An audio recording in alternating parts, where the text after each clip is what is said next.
Welcome to voice and voice. Wahab bin Munabbih کہتے ہیں جب حضرت عیسیٰ علیہ السلام پیدا ہوئے تھے تو دنیا کے تمام بت منہ کے بل گر گئے تھے، اور حضور اکرم صلی اللہ علیہ وآلہ وسلم جب اپنی والدہ کے شکم اتر میں آئے تب بھی تمام بت گرے تھے، اور جب آپ صلی اللہ علیہ وآلہ وسلم نے جنم لیا تب بھی تمام بت گر گئے تھے۔ حضرت عبد المطلب سے روایت ہے کہ میں کعبے میں تھا، اچانک میں نے دیکھا کہ کعبہ کے بت اپنی جگہوں سے گر پڑے اور سجدے کی سی حالت میں زمین پر اوندھے ہو گئے۔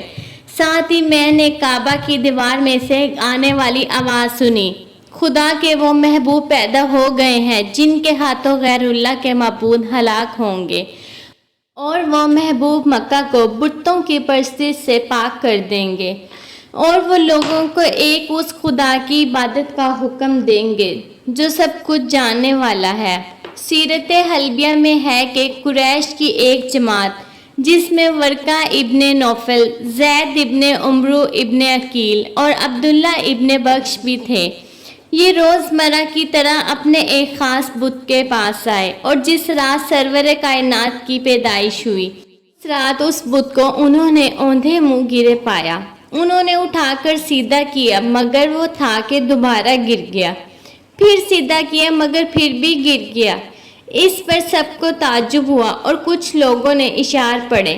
جن میں بت سے اس کی خاص وجہ پوچھی گئی، تو بت کے اندر سے آواز آئی، ترول مولود اضاءت بنورا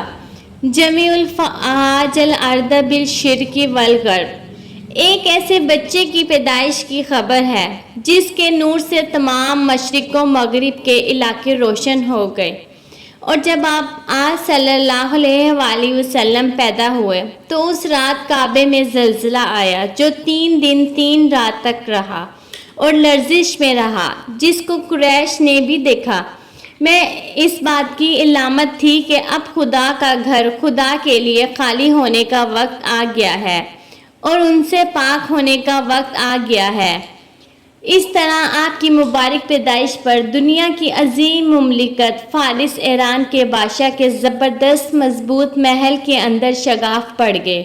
اور وہ زلزلے کی زد میں آ گیا اور اس کے 14 ستون گر پڑے۔ اسی طرح اس کے ملک میں جو آگ کے علاوہ بطور معبود کے چلتے رہتے تھے وہ تمام یکخلق فوراً بجھ گئے۔ الغرض یہ دن تمام دنیا کے معبودان باطلہ کے لیے آخری چیلنج تھا، اور پھر خاص طور پر ایران میں زیادہ علامتیں ظہور پذیر ہوئیں، جیسا کہ انہیں میں سے ایک یہ بھی تھی کہ اس دن فارس کے چشموں کا پانی سوکھ گیا، اور ایران فارس میں ان نشانیوں کی وجہ یہ تھی کہ ان کو آنے والے عذاب سے ڈرایا گیا، کیونکہ مستقبل میں ایران کے بادشاہ کسریٰ پرویز نے حضور پاک صلی اللہ علیہ وآلہ وسلم کا خط مبارک پھاڑنا تھا، اور اس کے بعد اس کی سلطنت کا پارا پارا ہونا تھا جس کو تمام دنیا نے دیکھا، اور اب سے ہی اس کی علامتیں ظاہر ہو رہی تھیں۔ ہم ابھی جو بادشاہ تھا وہ نوشیروان تھا، اور اس کے بعد پرویز نے آپ صلی اللہ علیہ وآلہ وسلم کا عہد نبوت پایا اور نافرمانی کی وجہ سے تباہ و برباد ہوا۔ تفسیر ابن مخلد جسے متعلق ابن حزم نے فرمایا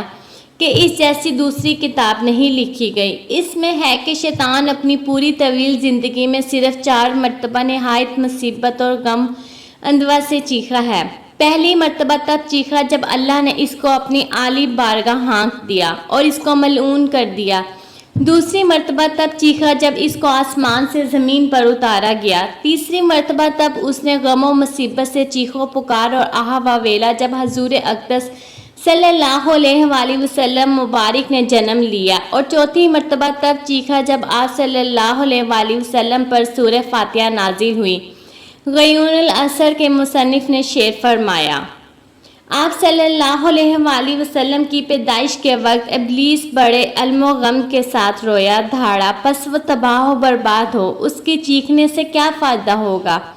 حضرت اکرمہ سے روایت ہے کہ جب آپ صلی اللہ علیہ وآلہ وسلم نے جنم لیا تو شیطان نے ستاروں کو گرتے دیکھا، تو اس نے اپنے لشکر سے کہا، رات کوئی ایسا بچہ پیدا ہوا ہے جو ہماری محنتوں پر پانی پھیر دے گا۔ اور دوسری روایت میں ہے کہ جب شیطانوں کو آسمانوں پر جانے سے روک دیا گیا اور انہیں مار مار کر وہاں سے دفع کر دیا گیا تو شیطانوں نے آ کر ابلیس سے ماجرا ذکر کیا، تو ابلیس نے کہا معلوم ہوتا ہے آج دنیا میں کوئی خاص واقعہ پیش آیا۔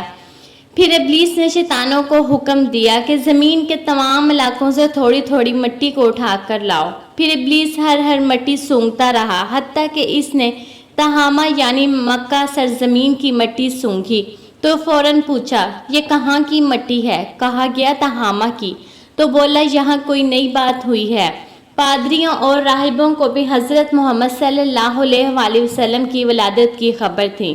چنانچہ حضرت حسان بن ثابت سے روایت ہے کہ میں حضرت کی ولادت کے وقت 7-8 سال کا لڑکا تھا اور ہوش و حواس سے تھا۔